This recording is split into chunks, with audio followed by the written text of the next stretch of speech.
Bonjour à toutes et à tous, j'espère que vous allez bien par la grâce du Seigneur. Je suis le frère Maxime et je voudrais nous partager un message qui va s'étaler sur plusieurs séries.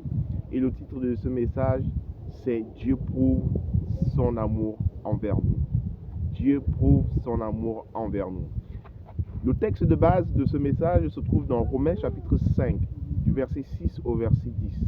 Je prendrai une portion des Écritures pour introduire le message, cette série de messages que je vais partager avec vous sur toutes mes plateformes, YouTube, Facebook, Instagram, TikTok, sur X, anciennement Twitter, et sur WhatsApp également.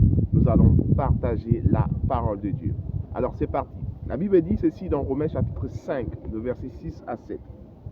La Bible dit, « Car lorsque nous étions encore sans force, Christ au temps marqué est mort pour les impies. À peine mourrait-on pour un juste, quelqu'un peut-être mourrait-il pour un homme de bien. Mais Dieu prouve son amour envers nous en ce que, lorsque nous étions encore des pécheurs, Christ est mort pour nous.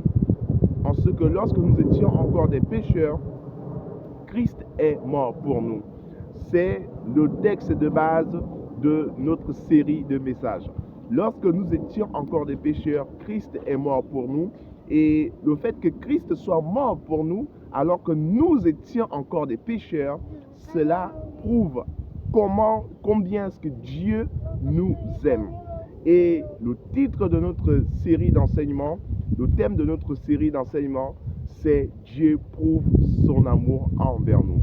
Et donc, le premier point que j'aimerais introduire aujourd'hui sur cette série de messages, Dieu prouve son amour envers nous, c'est de savoir que premièrement, Dieu prouve son amour, Dieu a prouvé son amour lorsque nous étions encore impuissants et sans force. La Bible dit que Christ est mort alors que nous étions sans force et que nous étions impuissants. Christ est mort pour nous. Christ s'est sacrifié pour nous. Donc la première des choses que nous pouvons noter ici, c'est que Dieu a prouvé son amour envers nous lorsque nous étions impuissants et sans force. Quelqu'un certainement se trouve impuissant, se trouve affaibli, se trouve sans force, que ce soit physiquement, émotionnellement et spirituellement. Tu demandes de la force. J'ai une bonne nouvelle pour toi, c'est que Dieu t'a aimé au point qu'il a pris l'homme ou la femme que tu es, sans force et impuissant que tu es, et il a sacrifié Jésus-Christ, son Fils bien-aimé, afin que tu puisses connaître son amour. C'est une preuve de l'amour de Dieu pour toi, parce que comme tu es, Dieu t'aime. Impuissant, sans force, tel que tu es, Dieu t'aime. Et la Bible nous dit qu'il prend les choses faibles pour en confondre les fortes.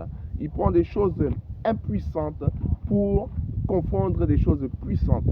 Donc lorsque vous voyez des puissants de ce monde se manifester, Dieu a besoin des impuissants que le monde a méprisés afin de montrer aux puissants de ce monde qu'ils ne sont pas véritablement puissants, parce qu'il n'y a qu'un seul puissant, c'est notre véritable Dieu.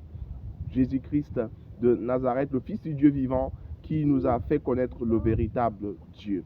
Que le Seigneur vous bénisse et à très bientôt pour la suite de notre série de messages. Dieu prouve son amour envers nous lorsque nous étions encore impuissants et sans force.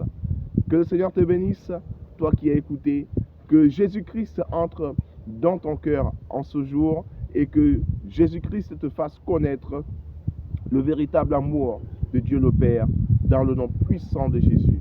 Là où tu es, que tu puisses reconnaître que tu as besoin de Jésus-Christ dans ta vie et que tu puisses le laisser entrer dans ton cœur et faire de lui ton Seigneur et ton Sauveur.